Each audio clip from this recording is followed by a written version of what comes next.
ज्ञान उपयोगी अरहम योग प्रणेता मुनि श्री 108 प्रणम्य सागर जी महाराज के दिव्य सानिध्य में श्री तत्पार्थ सूत्र के अनूठे स्वाध्याय के पावन समापन के पश्चात अब तैयार हो जाइए ज्ञान के एक और आलोक पुंज से आलोकित होने के लिए, जिसमें आपको मिलेगा अभीक्षण ज्ञान उपयोगी का विशुद्ध प्रकाश।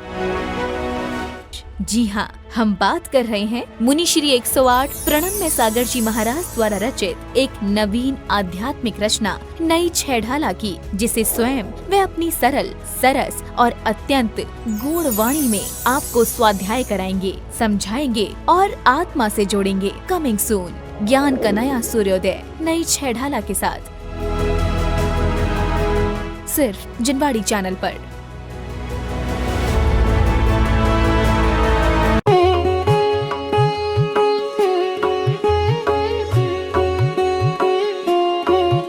है ना।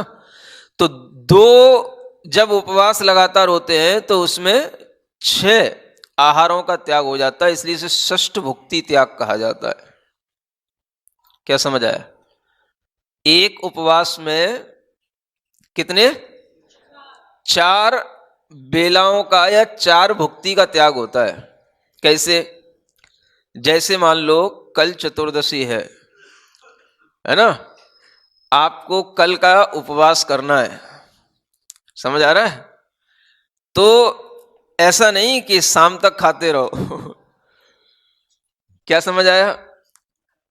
जैसे पहली बेला में आहार हो गया 10 बजे, तो एक शाम की बेला का त्याग हो गया, कल सुबह की भुक्ति का त्याग हो गया और शाम की भुक्ति का त्याग हो गया। समझ आ रहा है? और परसों भी सुबह की भुक्ति है ना। एक तरीके से आप सुबह 8 बजे, 9 बजे, 7 बजे ऐसा नहीं कर सकते। उसके बाद अगर आप लेते हैं तो वह भी जो है एक भुक्ति सुबह की भी पूरी हो जाती है, छूट जाती है। समझ आ रहा है? ऐसे जो है 4 भुक्तियों का त्याग हो जाता है? पहर नहीं, पहर तो एक पहर 3 घंटे का होता है। समझ आ रहा है? ये 4 भुक्तियों का त्याग है ना। तो कई बार आप देखते हो कि जो लोग उपवास भी कर लेते हैं लेकिन दूसरे दिन तक उन्हें इतनी आकुलता हो जाती है कि उन्हें बहुत जल्दी जल्दी सुबह से ही उकाली पीनी पड़ती है ना। अब महाराज आएंगे तो बाद में आएंगे, उनको आहार देंगे तो बाद में देंगे, जब तक अपन तो थोड़ा सा शांति ले लो, है ना। वो तो बजाएंगे 10 बजेंगे, 11 बजेंगे। तो वह भी जो है एक तरीके का क्या है, वो उस समय की, अब श्रावकों के लिए तो चलो छूट रहती है, लेकिन वह मुनि महाराज के लिए भी वह एक भुक्ति हो जाती है ना। सुबह का एक पहर गुजर गया तो एक भुक्ति का त्याग हो गया। 3 घंटे का सूर्योदय के बाद एक पहर गुजर गया तो एक भुक्ति का त्याग। लगभग इस तरीके से 4 भुक्तियां हो गई, इनका त्याग हो गया। अब 2 दिन का उपवास करना है तो अगले दिन का भी सुबह का और शाम का, समझ आ रहा है? और फिर उसके भी अगले दिन का सुबह की एक भुक्ति का, है ना। लगभग समय बीतने के बाद 10 साढ़े 10 बजे का जो टाइम रहता है वह फिर जो है एक तरीके से वह सुबह की एक भुक्ति के बाद का ही टाइम कहलाता है। तो ये जो है 6 प्रकार की भुक्तियों का त्याग ये हो जाता है 2 उपवास में, है ना। तीर्थंकरों के विषय में यह भी सुना जाता है कि दीक्षा लेने के बाद में पहली बार वह जब आहार के लिए उठते हैं तो वह जितने दिन का नियम लेकर के उठते हैं उसके आगे भी उनके आहार का वही नियम बना रहता है। जैसे भगवान महावीर स्वामी 2 दिन का आहार का त्याग करके बैठे थे, समझ आ रहा है? और उस समय पर उन्हें जब 2 दिन का आहार का त्याग हो गया, दीक्षा के बाद में जब वो पुनः उठे तो 2 दिन के बाद उन्होंने आहार ग्रहण किया। तो अब अगली बार पुनः जब 2 दिन हो जाएंगे फिर उपवास करेंगे 2 दिन के, उसके बाद फिर आहार करेंगे। तो 2 उपवास के बाद में एक आहार का क्रम उनका चलेगा जीवन पर्यंत तक। ज्यादा कर लें बीच में अलग बात है, लेकिन कम से कम एक आहार के बाद में उन्हें 2 उपवास करने हैं, है ना। पढ़ेंगे वाली कोई बात नहीं, करने ही है ना। मतलब उनके अंदर इस तरीके का एक संकल्प रहता है और वो नियम से इस तरीके से करते हैं। इससे ये समझा जा सकता है कि अगर तीर्थंकर आदिनाथ भगवान ने 6 महीने बाद आहार ग्रहण किया था तो एक आहार मिलने के बाद भी उन्होंने 6 महीने के बाद ही फिर आहार ग्रहण किया है ना। इस तरीके की बात हम जो है समझ सकते हैं और इससे अपने को ये समझ में आता है कि उन तीर्थंकरों का ये जो क्रम है वो इसी ढंग से निरंतर चलता रहता है, इसमें वो कमी नहीं लाते हैं। एक बार जो भी तप कर लेते हैं फिर उससे उसमें कमी नहीं होती है।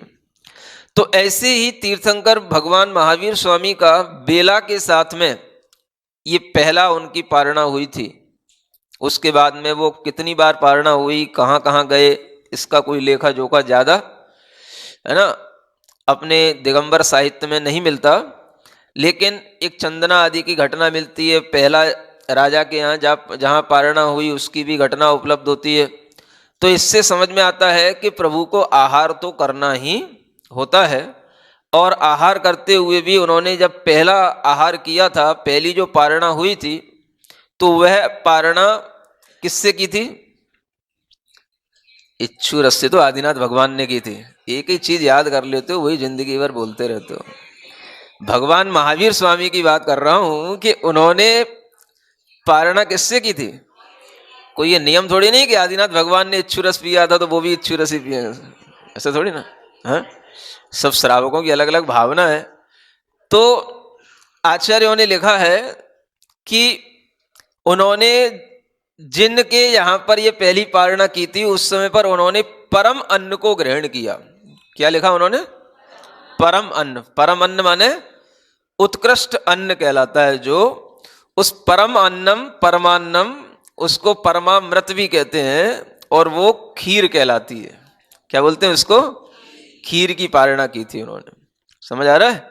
और बताते हैं कि उत्तर पुराण आदि ग्रंथों में लिखा हुआ है कि ये जो अन्न होता है, इस तरीके के अन्न को जो देता है उसे अपने इष्ट अर्थ की सिद्धि होती है। इष्टार्थ की सिद्धि करने वाला ये परमान्न होता है।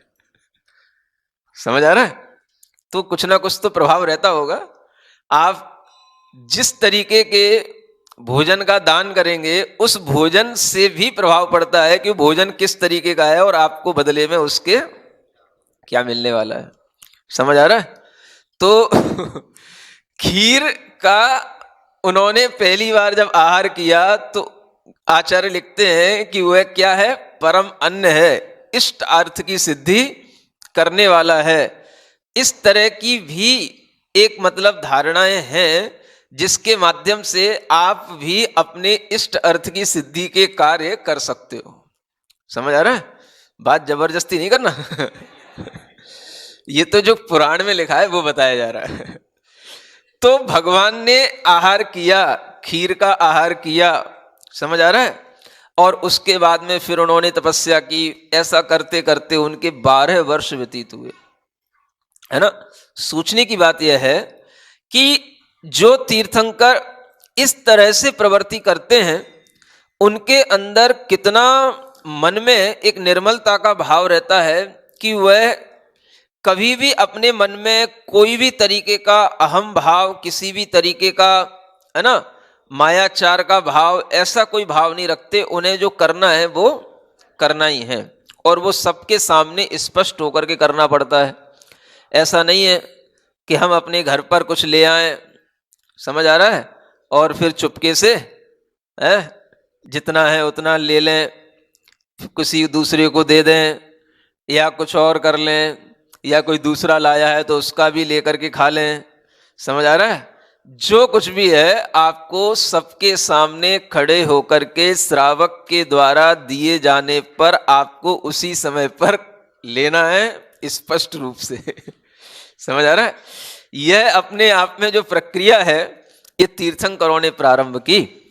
दूसरों के द्वारा दिया हुआ आहार ग्रहण करना। आप अपने मन से कुछ नहीं बोलना, सामने वाला जो दे रहा है उसको लेना, है ना। अपनी इच्छा से कुछ मत लेना। और बार बार कोई इस तरीके की ऐसी प्रवृत्ति भी नहीं होनी चाहिए शरीर के माध्यम से जिससे किसी को कोई समझ में आए कि इनकी ये इच्छा है। क्या समझ आ रहा है?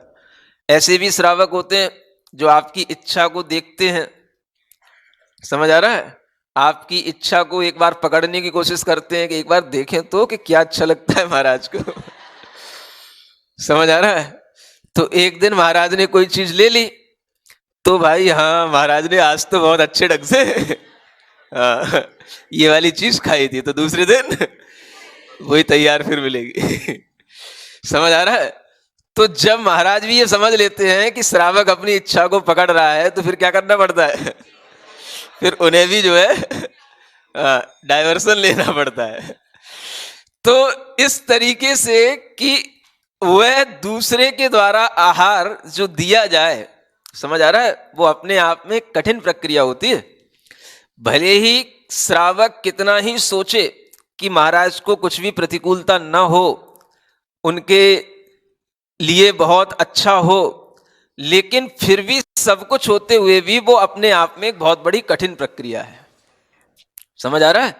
मन से भी कठिन है और तन से भी कठिन है, क्योंकि दूसरे के द्वारा दिया हुआ और आपके द्वारा बिना किसी इशारे के लिया हुआ, समझ आ रहा है, ये अपने आप में इतनी बड़ी प्रक्रिया होती है कि इसी से ही आपके अंदर का बहुत बड़ा, है ना, साम्य भाव कह लो, आपके अंदर की सामर्थ्य कह लो, आपका मनोबल कह लो, इन सब के भीतर की एक परीक्षा हो जाती है।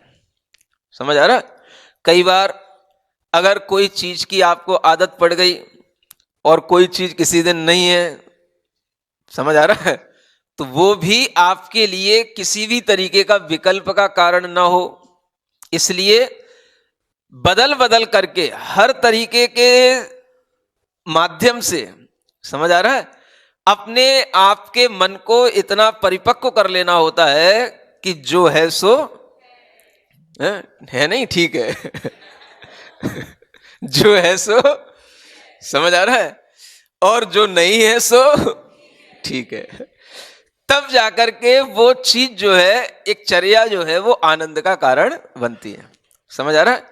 तो प्रभु ने आहार लिया, ये वास्तव में एक बहुत ही निरहंकार की परिणति होती है। समझ आ रहा है? किसी के घर पर आहार लेने के लिए जाना एक वास्तव में एक अपने अहंकार को एक ठेस पहुंचा करके और अपने अहंकार को जीत करके ही ये करना संभव होता है। समझ आ रहा है? और खास तौर से तीर्थंकरों के लिए तो और ज्यादा, क्योंकि सामान्य मुनि महाराजों को तो चलो भाई जरूरत है, नहीं जाएंगे तो फिर, है ना, कल तक का काम कैसे चलेगा। तो उनके लिए तो चलो जरूरत है, लेकिन तीर्थंकर जैसे महापुरुषों के लिए जो उत्कृष्ट सेनन होता है, उन्हें कोई फर्क नहीं पड़ता। समझ आ रहा है? फिर भी उन्हें जाना होता है, नियम से वो कार्य करना होता है। ये अपने आप में उनके लिए बहुत ज्यादा कर्म की निर्जरा का कारण होता है। इसलिए ये तीर्थंकरों के माध्यम से किया हुआ ये कार्य जब ये आगे बढ़ता है, तब जाकर के वह परंपरा इस ढंग से चलती है। और उस परंपरा में आखिर वो कब तक आहार लेंगे? सुना जाता है सबसे कम आहार करने की जो बारियां हैं 24 तीर्थंकर भगवान में, वो मल्लिनाथ भगवान के लिए आई। समझ आ रहा है? शायद उन्होंने 1 या 6 दिन में ही मन का उनको केवल ज्ञान हो गया मुनि दीक्षा लेने के बाद में। तो अगर उनने 2 दिन का नियम लिया होगा तो 2 आहार हुए होंगे, अगर 3 दिन का नियम ले लिया तो 1 ही आहार हुआ होगा। समझ आ रहा है? तो सबसे कम आहार उनने किया मल्लिनाथ भगवान ने।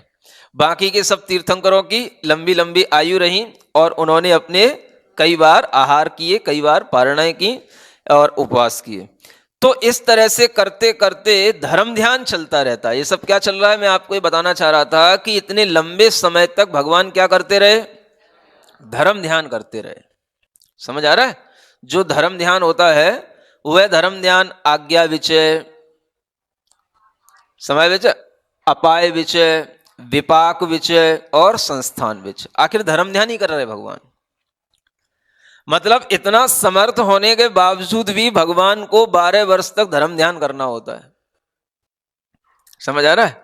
और एक सामान्य मुनि महाराज भी, वो भी क्या कर रहे हैं? जिंदगी भर धर्म ध्यान ही कर रहे हैं।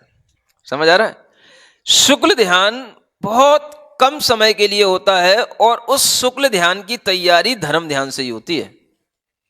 वह लंबे समय का अभ्यास किया हुआ धर्म ध्यान ही जब एक अंतर मुहूर्त के लिए अपनी आत्मा में मन को डुबो देता है, टिका देता है, एकाग्र चित्त एक ही पदार्थ पर हो जाता है और उसके माध्यम से परिणाम निरंतर अंतर मुहूर्त तक उत्कृष्ट होते चले जाते हैं, विशुद्धि को प्राप्त होते चले जाते हैं, तो उन परिणामों से जो परिणाम करण परिणाम कहलाते हैं, उन्हें क्या बोलते हैं? हाँ, ये विशेष परिणाम होते हैं। जो 3 प्रकार के परिणाम होते हैं, अधय प्रवृत्त करण, क्या बोलते हैं? अधय प्रवृत्त करण परिणाम, ये अपूर्व करण के परिणाम और अनिवृत्ति करण के परिणाम। ये 3 प्रकार के परिणाम जब भी कोई विशेष आत्मा में घटना घटित होती है तब ही ये परिणाम होते हैं, और ये परिणाम तीनों प्रकार के अंतर मुहूर्त के लिए होते हैं। अधय प्रवृत्त करण भी अंतर मुहूर्त का, अपूर्व करण भी अंतर मुहूर्त का, अनिवृत्ति करण भी अंतर मुहूर्त का।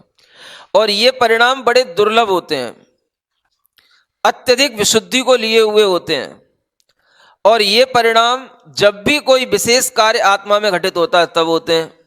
जैसे पहली बार सम्यक दर्शन होगा, जिसे हम कहते हैं प्रथमोपशम सम्यक दर्शन, कभी नहीं हुआ अनादिकाल से।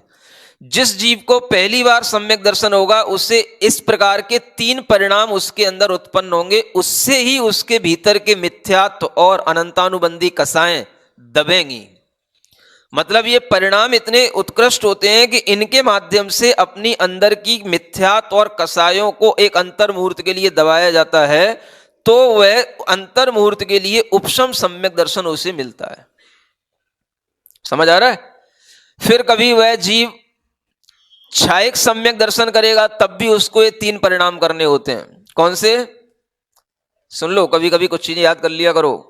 अधय प्रवृत्त करण, अधय प्रवृत्त करण, फिर अपूर्व करण, और तीसरा अनिवृत्ति करण, है ना?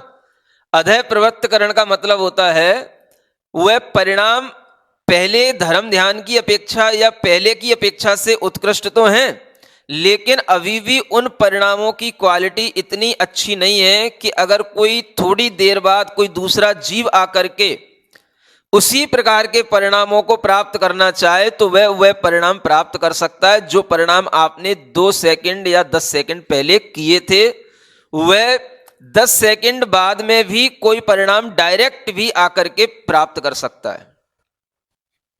समझ आ रहा है? मतलब ऐसा हुआ कि जैसे आपने दौड़ना शुरू किया और आप दौड़ करके 10 सेकंड पहले दौड़ करके आप आगे निकल गए, और कोई नया आया 10 सेकंड बाद और उसने इतनी अच्छी दौड़ लगाई कि उसने आपको पकड़ लिया, तो ये कौन से परिणाम कहलाएंगे?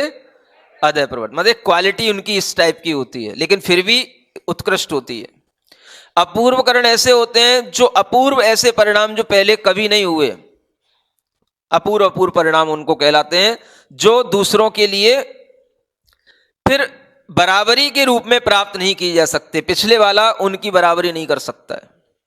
और अनिवृत्तिकरण के परिणाम ऐसे होते हैं कि वो परिणाम बिल्कुल वहां पहुंचने के बाद में, माने उन परिणामों की स्थितियां सबके लिए एक समान होंगी। ऐसे 3 प्रकार के परिणाम कई बार ऐसे अवसरों पर होते हैं। जब पहली बार उपशम सम्यक दर्शन मिलेगा तो ये परिणाम होंगे, छायक सम्यक दर्शन होगा तो ये परिणाम होंगे, कभी संयम धारण करोगे तो ये परिणाम होंगे, संयम भाव को धारण करोगे तब ये परिणाम होंगे, क्योंकि इन्हीं परिणामों से ये विशेष निर्जरा और विशेष विशुद्धि प्रारंभ होती है। और सबसे अंत में ये परिणाम होते हैं जब 6वें 7वें गुणस्थान वाले मुनि महाराज ऊपर के अष्टम आदि गुणस्थानों में आरोहण करते हैं, अष्टम आदि गुणस्थानों में जाते हैं, तो उनके गुणस्थानों के नाम भी यही रखे गए हैं। समझ आ रहा है? 7वें गुणस्थान में अधय प्रवृत्त करण हो जाएगा, नाम तो गुणस्थान का अप्रमत्त है, लेकिन वहां पर अधय प्रवृत्त करण के परिणाम हो जाएंगे। और 8वें गुणस्थान का नाम है अपूर्व करण, और 9वें गुणस्थान का नाम है अनिवृत्तिकरण। तो ये परिणाम उनको लास्ट में एक बार जब ये प्राप्त हो जाते हैं तो फिर दोबारा कभी भी फिर उन परिणामों को प्राप्त नहीं करना पड़ता, वो छपक श्रेणी के ये परिणाम कहलाते हैं। तो ऐसे इन परिणामों को अंतर अंतर मुहूर्त में इन गुणस्थानों को प्राप्त करने के बाद में जो 8वां 9वां 10वां और 12वां 11वां गुणस्थान नहीं, वो तो जो उपसम करते हुए कर्मों का आगे बढ़ते हैं उनके लिए 11वां गुणस्थान होता है, लेकिन जो 6 करते हुए कर्मों का आगे बढ़ते हैं तो वह 8वां 9वां 10वां और डायरेक्ट जो है उनके लिए 12वें गुणस्थान का भाव आता है। तो 8वें 9वें 10वें गुणस्थान में पहला शुक्ल ध्यान ही चलता रहता है, प्रथम शुक्ल ध्यान जिसे बोलते हैं पृथक्त्व वितर्क शुक्ल विचार शुक्ल ध्यान, क्या बोलते हैं उसको? हाँ, और दूसरा शुक्ल ध्यान जो होता है वो 12वें गुणस्थान में आता है जिसको बोलते हैं एकत्व वितर्क अविचार शुक्ल ध्यान। ये दूसरा शुक्ल ध्यान जब आ जाता है तो उससे केवल ज्ञान की प्राप्ति होती है। 12वें गुणस्थान में यह अंतर मुहूर्त के लिए ऐसे परिणाम जो सभी प्रकार के मोहिनी आदि कर्मों के क्षय के लिए कारण हो जाते हैं और आत्मा में ज्ञानावरण दर्शनावरण मोहिनी कर्म अंतराय कर्म जो अनादिकाल से बंधे हुए आ रहे होते हैं वो सब क्षय को प्राप्त हो जाते हैं, नष्ट हो जाते हैं, और उस समय पर 4 घातिया कर्मों का नाश होने पर यह आत्मा को अनंत ज्ञान की केवल ज्ञान की प्राप्ति हो जाती है। जैसे ही ये केवल ज्ञान की प्राप्ति होती है तीर्थंकरों के लिए, उनका शरीर 5000 धनुष ऊपर उठ जाता है। कितना? एक धनुष माने 4 हाथ, समझ आ रहा है? इसी हाथ को समझ लेना, इतना एक हाथ, क्या समझ आया? ऐसे 5000 धनुष ऊपर उठ जाते हैं उनका शरीर, और ऐसा होते ही चारों निकाय के देवों के जो भी विमान जो भी भवन होते हैं उन सब में अलग अलग तरीके के, किसी के यहाँ शंख बजेगा, किसी के यहाँ घंटा बजेंगे, किसी के यहाँ सिंहनाद होगा, भेरी बजेगी, ऐसे देवों के यहाँ पर अपने आप सूचना पहुंच जाती है तीर्थंकर का केवल ज्ञान हो गया है। एक अंतर मुहूर्त नहीं लगता, अंतर मुहूर्त का मतलब 48 मिनट नहीं समझना, सेकंडों में काम होता है, वो भी अंतर मुहूर्त ही कहलाता है, सेकंड भी अंतर मुहूर्त में आता है। तो वह सेकंडों में इंद्र वहां से आज्ञा देगा कुबेर को, और कुबेर आएगा, वह समौशरण की रचना करेगा, और एक अंतर मुहूर्त के अंदर वह सभा खचाखच भर जाएगी। समझ आ रहा है? और ये सब हो गया भगवान महावीर स्वामी के साथ, कहां पर? रिजकूला नदी के तट पर। समझ आ रहा है? वो रिजकूला ग्राम भी कहलाता है, उसी का गांव की वो नदी। गए हो आप लोग? हैं? हाँ, वो भी जो है रास्ते में विहार करते हुए जब पंच पहाड़ी पर जाते हैं शिखर जी से लौट करके, तो भी वह भी एक स्थान रास्ते में पड़ता है ना? ये बात अलग है कि वहां पर दिगंबरों का कुछ भी अस्तित्व नहीं है, हाँ, जब हम गए थे वक्त तो वहां कुछ भी नहीं था। तो उस समय पर मतलब ये जब समूह शरण की रचना हो गई, एक अंतर मुहूर्त में सब देव देवी आकर के उसमें बैठ गए, त्रियंश भी आकर के बैठ गए, मनुष्य भी आकर के बैठ गए, 12 सभाएं भर जाती हैं। समझ आ रहा है? और वह भगवान का दर्शन करने वाले जितने भी लोग होते हैं, एक तरह से शास्त्रों में लिखा है कि जितने भी सभा में बैठे होते हैं सभी सम्यक दृष्टि होते हैं। क्या समझ आ रहा है? अभव्य जीव तो वहां भगवान की सभा में प्रवेश करते ही नहीं। समूह शरण का मतलब अलग होता है, और जो भगवान की 12 सभा है उसका मतलब अलग होता है। समझ आ रहा है? जैसे ये सभा कहलाएगी 12 सभा, है ना? अब इस मंदिर के आगे बहुत सारा और भी प्रांगण है, तो कई सारे कोट होते हैं, दीवालें होती हैं, कई सारे उसमें भूमियां होती हैं। उन सबको क्रॉस करते करते जो जीव जो है अंदर समूह शरण तक आता है, तो उसके परिणाम इतने निर्मल हो जाते हैं कि वो नियम से सम्यक दर्शन के साथ ही वहां बैठता है। और जो अभव्य जीव होता है वो बाहर ही कुछ ऐसी चीजें बनी रहती हैं, कुछ नाट्यशालाएं, कुछ ऐसे स्तूप होते हैं, वो बाहर ही बाहर धूम मतलब भटकता रह जाता है और बाहर ही बाहर देख करके वहीं अपना टाइम पूरा कर लेता है। किनके लिए? अभव्य जीवों के लिए। मतलब वो भगवान के समोसरण का मतलब ये हो गया कि जो बहुत सारा बड़ा समोसरण है, उसमें 11 भूमियां होती हैं, बहुत सारे 3 परिकोटे होते हैं, उन सबको पार करके अंदर जाना होता है। तो वो अभव्य जीव अंदर नहीं जा पाएगा, अंतिम परकोटे को पार करके अंदर जो है जहां 12 सभाएं लगी होंगी वहां नहीं जा पाएगा, उसके बाहर समोसरण में घूमता रहेगा। समझ आ रहा है? तो आचार्यों ने लिखा है कि अभव्य जीव का समोसरण में माने उन 12 सभाओं में प्रवेश नहीं। पशुओं में भी असंगी जीवों का प्रवेश नहीं होता, क्योंकि बाकी तो मनुष्य सब संगी होते हैं, देव नार की तो होते ही नहीं, और देव जो होते हैं वो सब संगी होते हैं। तो तिर्यंचों में भी असंगी जीव वहां प्रवेश नहीं कर सकता है। ये शर्तें हैं समोसरण की। असंगी जीव नहीं, और किन्हीं किन्हीं शास्त्रों में तो लिखा है कि मिथ्या दृष्टि जीव के साथ साथ पहला, दूसरा और तीसरे गुणस्थान वाले, 3 गुणस्थान वाले जीव समोसरण में होते ही नहीं। समझ आ रहा है? क्योंकि ये तीनों गुणस्थान भी मिथ्यात्व के एक समकक्षी हैं, मतलब वो जीव सम्यक दृष्टि नहीं है। साधन सम्यक दृष्टि है तो उसके अंदर भी अभी सम्यक्त्व का भाव नहीं है, क्योंकि सम्यक्त्व की विराधना करके होता है।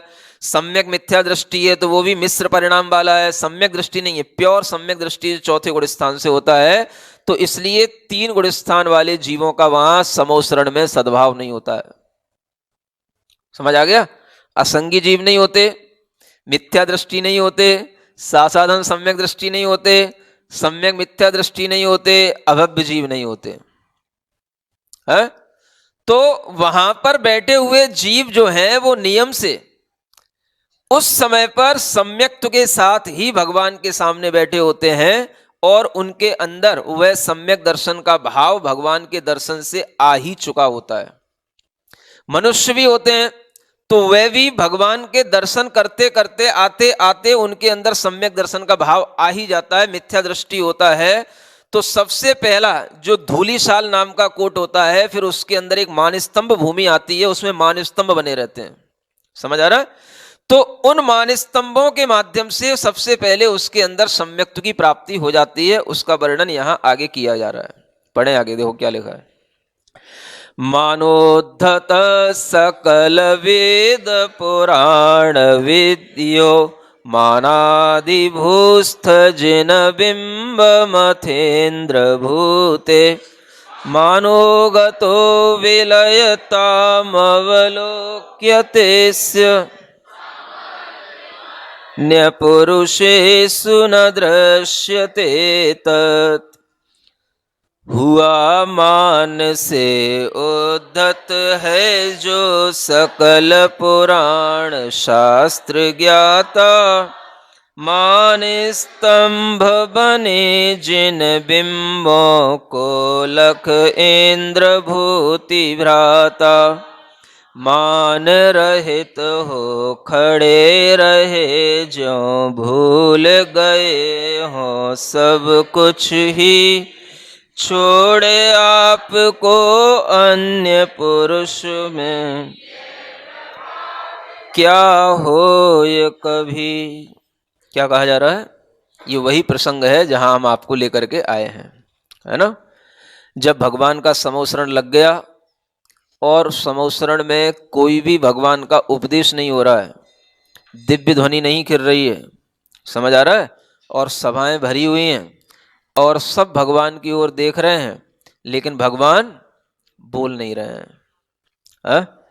एक कारण उसमें यह भी बताया जाता है कि भगवान के नहीं बोलने का कारण यह है कि उन्हें अभी ऐसा कोई भी योग्य व्यक्ति नहीं दिख रहा है जो हमारे बोलने के बाद में तुरंत ही हमारी वाणी को अवधारित कर ले और तुरंत ही सभी प्रकार के संयमों की रिद्धियों से सुशोभित होकर के हमारा शिष्य बन जाए। समझ आ रहा है? हमारा वाली बात नहीं है, लेकिन बात यह है कि अभी योग्यता वाला पात्र वहां पर दिखाई नहीं दे रहा है। और ये प्रक्रिया चलती रही। समोसरण के बाद में लगभग 66 दिन बीतने, 66 दिन के बाद भगवान की वाणी खिरी। 66 दिन, 66 डेज। समझ आ रहा है? मतलब 2 महीने से ज्यादा हो गया।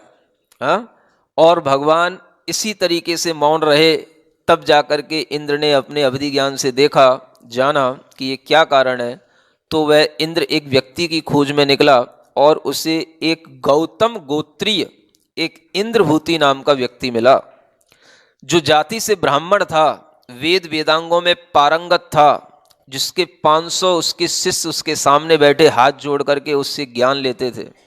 समझ आ रहा है? ऐसे उस पांडित्य को धारण किए हुए उस व्यक्ति के पास पहुंचा और उसने उससे प्रश्न किया कि क्या आप जीव तत्व के बारे में कुछ जानते हैं? तब उसकी समझ में आया कि मैं जीव के बारे में तो कुछ भी नहीं जानता, बाकी की सब चीजें जानता हूं। तो वह कहता है कि हम तुम्हें जीव के बारे में बता देंगे, लेकिन तुम यहां पूछने क्यों आए हो? तो उसने बताया कि मैं भगवान महावीर स्वामी का शिष्य हूं, इंद्र ने, और मैं इस प्रश्न का समाधान लेने के लिए आपके पास आया हूं। शायद आप बहुत ज्ञानी हैं, इसलिए आपके पास इसका समाधान होगा। तो वो कहता है कि अगर ऐसा कोई भी प्रश्न आपने किया है जिसका अभी हमारे लिए जवाब नहीं है, तो वह जवाब भी हम आपके ही उन गुरु के पास ही जाकर के देंगे जिन्होंने ये प्रश्न किया है। समझ आ रहा है? ये इंद्र की उस समय पर एक तरकीब थी जिसके माध्यम से उसे भगवान के सामने इंद्रभूति को लाना था, है ना? तो इतना अहंकारी वह इंद्रभूति था। समझ आ रहा है? और अहंकार क्यों ना हो, जितने भी वेद पुराण, जितना भी साहित्य वर्तमान में उस समय पर जो भी उपलब्ध था, उस सारा का सारा उसके ज्ञान में था। समझ आ रहा है? 500 शिष्यों का वह लीडर था। और वह जो है आता है भगवान के पास में इस बात को लेकर के, चलो तुम्हारे गुरु को ही हम बताएंगे कि जीव तत्व क्या होता है, जबकि उसे कुछ नहीं मालूम। और जैसे ही वो समोशरण में प्रवेश करता है तो क्या लिखा है? मानोद्धत, मान से वो उद्धत था, सकल वेद पुराण विदयो, सभी प्रकार के वेद और पुराणों को जानने वाला था। मानादि भूस्थ जिन बिंब, जो मान स्तंभ की भूमियां हैं उनमें बने हुए जो जिन बिंब हैं, उन जिन बिंबों को देख करके इंद्रभूति के अंदर, उसके अंदर का क्या परिणाम बदल गया? केवल मान स्तंभ को देख करके जो अभी प्रवेश करते हैं भूमि में, समोशरण में, भगवान तो 11 भूमियों के बाद है, पहली भूमि मान स्तंभ में ही प्रवेश करते ही, मान स्तंभों को देखते ही अंतरंग का मिथ्यात्व और अनंतानुबंधी कसाय ये सब उपशमित हो जाते हैं और उसके अंदर उसी समय पर उपशम सम्यक दर्शन की प्राप्ति हो जाती है। ये मानो गतो विलयताम अवलोक्य तेजस्य, उसका मान जो है विलय को प्राप्त हो गया। हे भगवान, आपको देख करके, और आपको क्या देख करके? केवल आप तो अभी भीतर बैठे हो, लेकिन आप भीतर इतनी दूर बैठ कर के भी आपका ही वो प्रभाव है जो मान स्तंभों में इतनी ऊर्जा आ रही है कि उसे देख कर के ही, उन बिंबों को देख कर के ही उस इंद्रभूति जैसे अहंकारी को भी सम्यक दर्शन की प्राप्ति हो जाती है।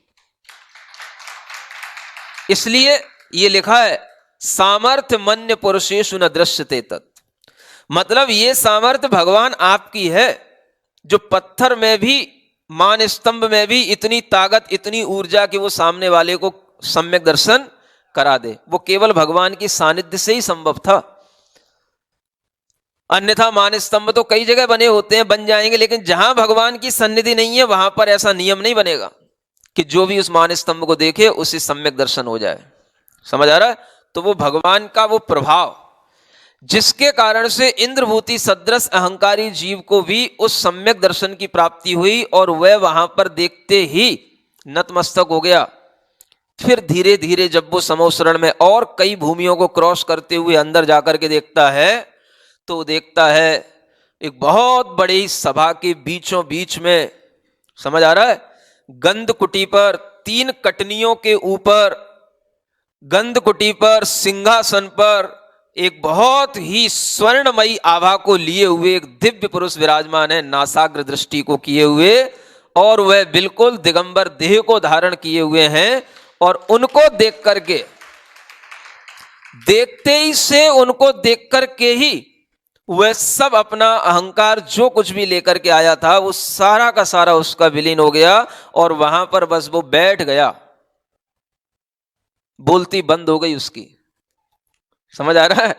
केवल बस भगवान को देखता रह गया और ऐसा देखा कि भीतर उसके अंदर की सब कसाएं अनंतानुबंधी तो पहले ही, उसके बाद में तुरंत उसके लिए ये सब परिणामों के माध्यम से इच्छाइक सम्यक दर्शन का हो जाना, उसके बाद में अप्रत्याख्यान प्रत्याख्यान कसाए भी गल जाना और सकल संयम का भाव आ जाना और एक अंतर मुहूर्त में ही उसने सारे के सारे अपने परिग्रह को त्याग करके भगवान के सामने बैठ करके उसने दीक्षा को धारण कर लिया। ये परिणाम तीर्थंकर भगवान के सामने बैठे हुए होने पर ही होते हैं। और ऐसे परिणामों से जब उसने पहली बार भगवान की दिव्य ध्वनि को सुना, उसका अर्थ समझा, तो भगवान तो जब पहली बार बोले तब तक तो भगवान चलते चलते, समझ आ रहा है, विपुलाचल पर्वत पर आ चुके थे। ऋजुकूला नदी अलग जगह है और राजग्रही में जो विपुलाचल पर्वत है वो अलग है। समझ आ रहा है? भगवान उपदेश देते हुए हो सकता है कि वह पहला समोसरण ऋजुकूला पर ही लगा हो, यह भी संभावना है। और वहां पर भी अगर वो रहे तो 66 दिन तक वहां पर रुके रहना पड़ेगा उनको। इधर उधर विहार किया होगा तो वहां पर भी जहां कहीं उनका पहला समोसरण लगा हो। इतना जरूर है कि विपुलाचल पर्वत पर समोसरण लगा, लेकिन यह कहीं उल्लेख नहीं आता है कि पहला समोसरण या पहली दिव्य ध्वनि विपुलाचल पर्वत पर ही हुई। समझ आ रहा है? भगवान अनेक जगह से विहार करते हुए विपुलाचल पर आए और उस बीच में कितना टाइम निकला कुछ नहीं कहा जा सकता। तो हो सकता है कि वो विपुलाचल पर आने से पहले ही समोसरण में ये इंद्रभूति को केवल ज्ञान की प्राप्ति होने, भगवान को केवल ज्ञान की प्राप्ति होने के बाद में यह दिव्य देशना का लाभ मिला और उसके बाद में उन्होंने संयम धारण किया। संयम धारण करने के बाद जब भगवान की दिव्य ध्वनि हुई तो उसमें जो भी अर्थ था वो अर्थ उनके ग्रहण करने में आया उनके ज्ञान की रिद्धियों के कारण से। और वो अर्थ केवल गणधरों को ही ग्रहण करने में आता है, क्योंकि ज्ञान की रिद्धियां जिनके अंदर प्रकट हो जाती हैं वही भगवान की कही हुई वाणी का मर्म के साथ में अर्थ समझ पाते हैं। और फिर वो 12 अंग और 14 पूर्वों की रचना करते हैं। और जब वो 12 अंग और 14 पूर्वों की रचना कर लेते हैं तो उन्हें ग्रंथकर्ता कहा जाता है। क्या बोलते हैं उन्हें? भगवान को अर्थकर्ता कहा जाता है और गणधरों को ग्रंथकर्ता कहा जाता है। समझ आ रहा है? वो ग्रंथ मतलब जिन्होंने अब उस भगवान की वाणी को गूंथ करके 12 अंग और 14 पूर्व के रूप में विभाजित कर दिया, वही जब आगे के और शिष्यों को बताएंगे तो वह भी जब आगे उस वाणी को प्रवाहित करेंगे तो वो कहलाएंगे उत्तरोत्तर ग्रंथकर्ता।